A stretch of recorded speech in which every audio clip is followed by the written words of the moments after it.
Welcome back. It's Dr. Teague here with the collaboration with KiKi. So, firstly, thank you for joining us on this journey that we're exploring together as we kind of delve into the matters that relate to us as a society, us as an individual, and health.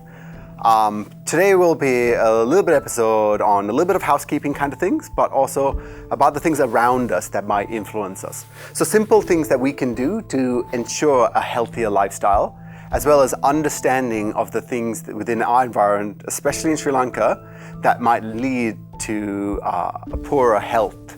So to start off, let's talk about what's around us and the little critter that keeps annoying us. And now I know we used to have malaria and that's gone away, and we've done really well with that actually, and the government's done a fantastic job of eradicating a disease that is crippling other parts of the world.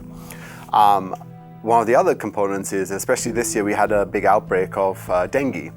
And the reason I bring up dengue is because, and malaria, well, they've got the same kind of partner in crime that's helping them get around, and that's the mosquito. So we all know what a mosquito is. We deal with them on a daily basis, and we've all grown up understanding that you've got morphine and mosquito nets and things that you need to do. But the importance and the reason why that is important is it's something that we can do that is cheap, that has a huge impact on the people we care about and the livelihood that we have around us. So dengue is spread through mosquitoes. Now, I was once asked, well, if you're fit and healthy, what does it matter, if you get dengue? Well, like other bacteria and other parasites and viruses, you can be healthy and not have chemo, not have diabetes, or not be what we call immunosuppressed, so have your immune system kind of pushed down and still get very sick. The reason why that is some bacteria, some viruses, some parasites are actually quite aggressive.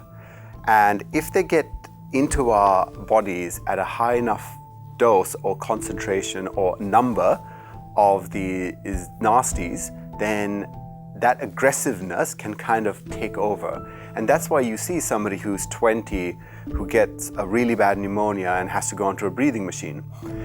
They're 20, they're young, they're fit, they're healthy, they've got a great immune system, but sometimes the bugs are just so strong that they kind of push and go harder. Now, that's not the norm, that's not common, but it does happen. And we just need to understand that what we do around us kind of helps push that into the peripheries and makes it less likely.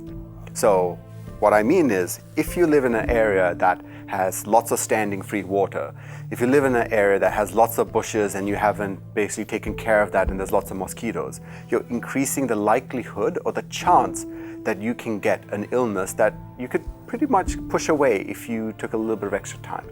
So around us, it's important, no freestanding water. If you have bushes and shrubs and high mosquito load, to address that while you can, rather than react after the fact.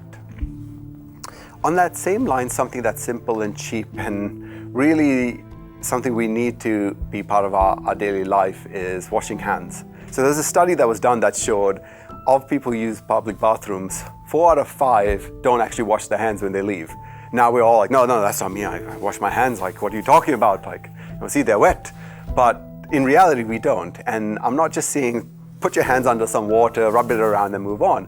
I'm talking about taking some water, putting some soap, washing your hands and drying it off and then moving on. Now, that might seem silly and I'm laughing and smiling while I'm telling you this, but the impact that has on yourself and your health is huge. We've all had food poisoning. The reason we've had food poisoning is because somebody didn't wash their hands properly after they used the toilet. And so a bug that we shouldn't be exposed to, we become exposed to, and we've gotten ill because of it. So, it's important to stress for yourself, for the people around you, for your kids growing up.